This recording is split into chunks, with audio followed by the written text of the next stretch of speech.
Овие денови гледате еден медиум објавува афера за емитирање на пасоши, за издавање на пасоши во приватни станови, кои што сите знаеме како може да бидат искористени. Ја гледате Гордана Јанкуловска. Вели никој не пријавил дека му недостасува пасош. На гранични премини не било тоа евидентирано.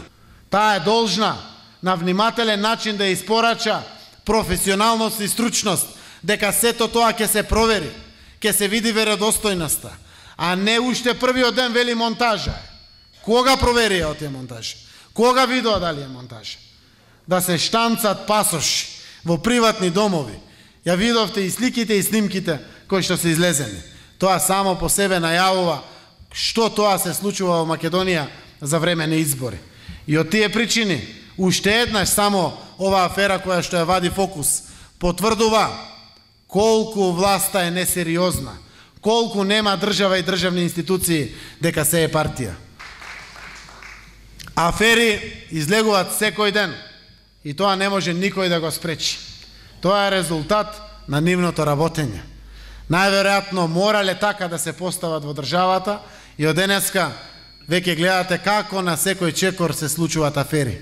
Дел од нив само продуцирани од нивните министри, дел ги вадат медиумите, оние малку што не се под контрола на власта, но огромен дел граѓани се охрабруваат од државните институции и доставуваат. Доставуваат и кај нас како опозиција, доставуваат и кај медиумите. Заедно сите да се охрабриме и да се одважиме за нашите семејства, за нашите општини, за нашата земја се работи. Ние немаме ниту друг народ, ниту друга Македонија. Ова е нашата земја и рамо до рамо во периодот кој што предстои, на добро осмислен и внимателен начин, верувајќи во успешноста на тоа што ќе го правиме, рамо до рамо со вас граѓаните, повторно ќе ја вратиме слободата и демократијата во Македонија. Заедно сите!